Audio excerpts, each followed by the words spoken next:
आज उत्तम आकिंचन धर्म का प्रसंग है।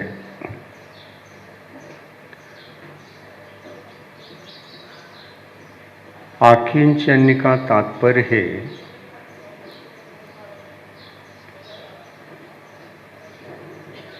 दिगंबर दीक्षा लेने के पश्चात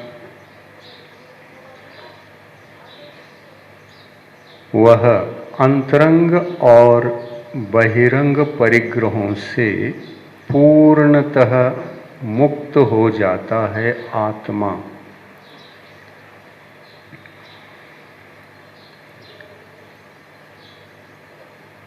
परिग्रह का अर्थ होता है जिसको हमने ग्रहण किया है, जिसका ग्रहण हो सकता है, जिसका हो सकता है उसी का ग्रहण किया जाता है, और जिसका ग्रहण ही नहीं हो सकता उसका कैसे ग्रहण करेंगे। ग्रहण करने के योग्य जो होता है उसी को ग्रहण करेंगे। तो संपूर्ण इस लोक में ग्रहण करने योग्य वस्तु तो दो ही हो सकते हैं। वैसे द्रव्य के नाम से 6 द्रव्य होते हैं। जीव, पुद्गल, धर्म, अधर्म, आकाश, काल, ये 6 द्रव्य हैं। इन 6 द्रव्यों का ग्रहण नहीं हो सकता। 6 के 6 ये द्रव्य हैं, इनका कैसे ग्रहण हो सकेगा, थोड़ा सा विचार करके देख लो। आप आकाश में रह रहे हैं, आकाश द्रव्य है, क्या उसको ग्रहण कर सकोगे? नहीं। आकाश ने ही आपको जगह दी है। जिसने जगह दिया है उसको ग्रहण आप नहीं कर सकते, आपको उसने ग्रहण कर लिया है, जगह प्रदान किया है। तो आकाश द्रव्य को आप ग्रहण नहीं कर सकते। आकाश आपको जगह देने का कार्य कर रहा है, तो आपके लिए वह सहारा है। अन्यथा हमको जगह कोई भी द्रव्य दे नहीं सकता। आप कहाँ बैठे हैं ये पूछेंगे तो हम जमीन पर बैठे हैं। जमीन कहाँ है ये पूछते हैं तो यह आकाश द्रव्य के आश्रय से है। ये नहीं कहना कि हम जमीन के ऊपर बैठे हैं तो जमीन हमारा आश्रयदाता है।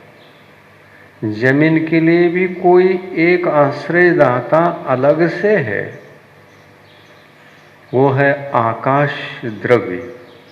हमको जमीन को इस लोक में रहने वाले शेष 5 द्रव्यों को जो रहने के लिए जगह दे उसका नाम आकाश द्रव्य है। उसको हम ग्रहण नहीं कर सकते क्योंकि वह अमूर्त है। अमूर्त है। अमूर्त होने से उसका ग्रहण नहीं हो सकता। इसी तरह से धर्म द्रव्य का भी ग्रहण नहीं हो सकता। हम लेकर रख नहीं सकते, साथ ले जा नहीं सकते। और यह धर्म द्रव्य अखंड लोकाकाश में व्याप्त है, लोकाकाश के बराबर है। आप लोगों ने 3 लोक के आकार को देखा होगा। आकाश के संपूर्ण प्रदेशों में धर्म द्रव्य अखंड है, अमूर्त है और सर्वत्र है। अलोक आकाश में इसका अस्तित्व नहीं है। इसी तरह से अधर्म द्रव्य भी एक अखंड द्रव्य है और वह भी लोकाकाश के भीतर है और सर्वत्र व्याप्त है, कोई जगह खाली नहीं है 3 लोक का। अमूर्त है, धर्म द्रव्य अमूर्त, अधर्म द्रव्य अमूर्त, आकाश द्रव्य अमूर्त। अब एक बच गया काल द्रव्य। काल द्रव्य मूर्त है क्या अमूर्त है? अमूर्त है। उसको भी हम ग्रहण नहीं कर सकते। जो जो वस्तु अमूर्त हुआ करती है उसका ग्रहण नहीं होता, केवल मूर्त का ही ग्रहण हो सकता है। और फिर ग्रहण करने योग्य कितने बच गए? 2 बच गए। एक जीव द्रव्य भी है, वह यद्यपि अमूर्त है लेकिन शरीरधारी होने के कारण से पुद्गल के चपेट में बसा हुआ है, आया हुआ है, अनादिकाल से पुद्गल के साथ जी रहा है। और शरीरधारी पुद्गल द्रव्य को आप रोक सकते हैं, ग्रहण कर सकते हैं, बंधन में रख सकते हैं, उसको काम बता सकते हैं, उससे काम निकाल सकते हैं। तो परिग्रह किसको कहें हम? जो ग्रहण करने में आ सके उसका नाम परिग्रह है। तो कितने द्रव्य ग्रहण करने में आ रहे हैं? 2 ही आ रहे हैं। आज उत्तम अकिंचन धर्म क्या है इसको समझना है ना। तो अकिंचन धर्म की उत्पत्ति ग्रहण करने योग्य जो द्रव्य है उसमें संयम की सिद्धि के लिए, सकल महाव्रतों की सिद्धि के लिए,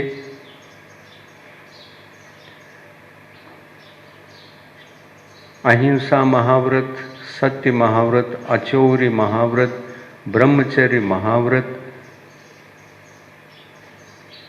और अपरिग्रह महाव्रत, इन महाव्रतों को ग्रहण करना चाहते हैं तो अभ्यंतर परिग्रह का अभाव और बहिरंग परिग्रह का अभाव जीव को नियम से करना पड़ता है, छोड़ना पड़ता है, त्यागना पड़ता है।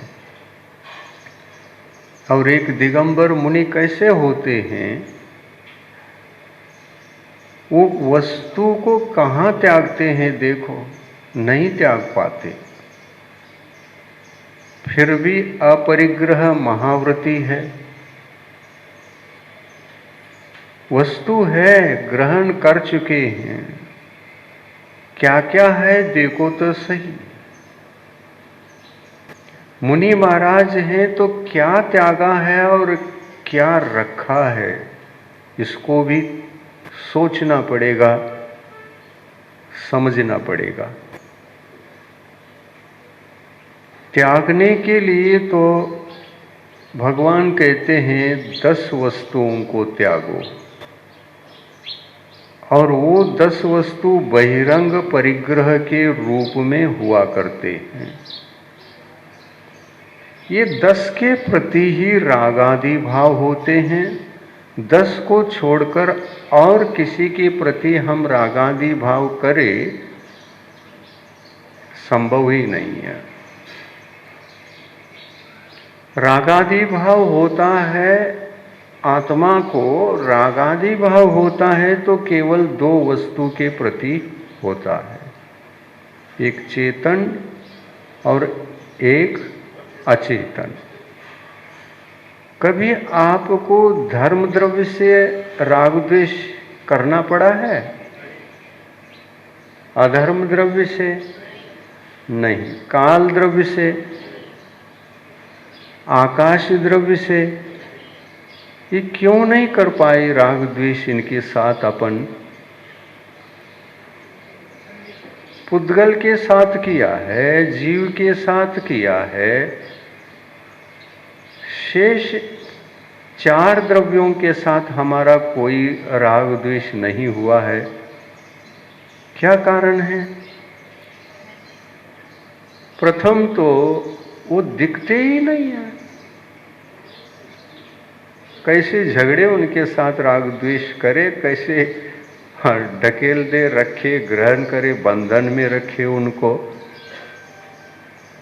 जिसको हम ग्रहण करके बंधन में रख सकते हैं, परतंत्रता दिला सकते हैं, उन्हीं द्रव्यों को मात्र परिग्रह, बाह्य परिग्रह की कोटि में लिया गया है।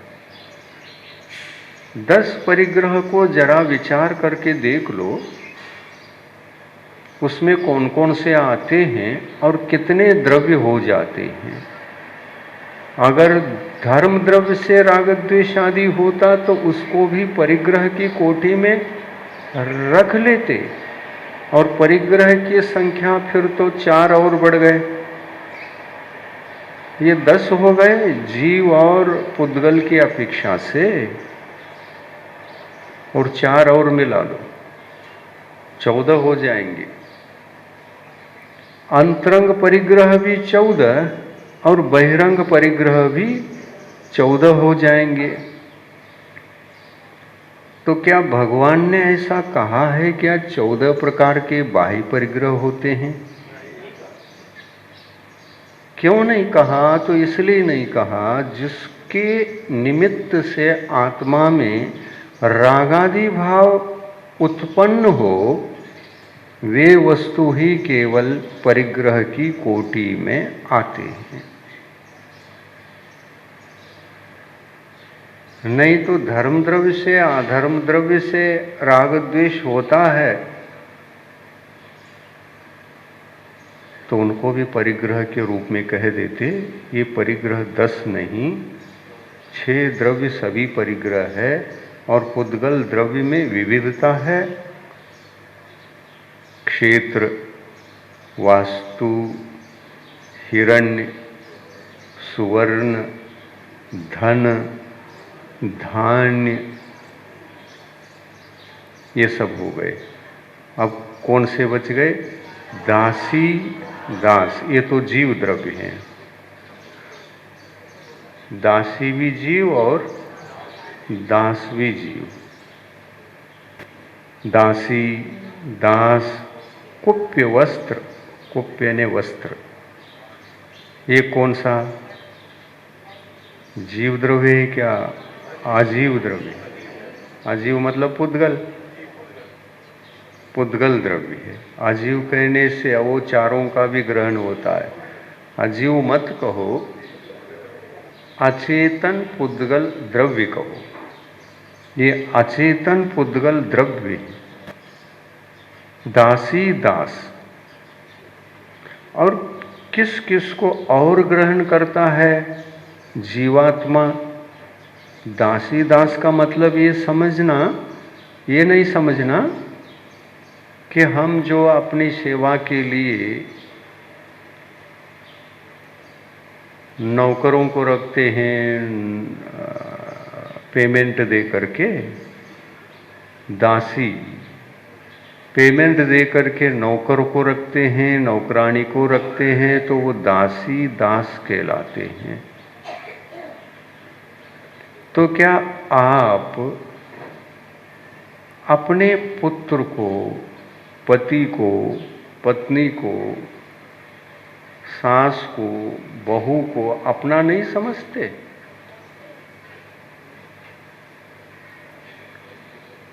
तो इनको तो उस परिग्रह में ग्रहण ही नहीं किया गया है, और इनके साथ ही सबसे ज्यादा राग द्वेष होता है। सास का बहू का कभी बनता ही नहीं है, हर घर में विवाद चलता है।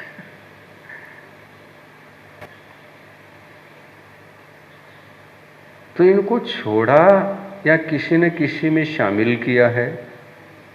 राग द्वेष के लिए जो निमित्तभूत होता है वो सब परिग्रह है, और इन्हीं को छोड़ने का नाम, त्याग करने का नाम आकिंचन्य धर्म है। कुछ बचे ना।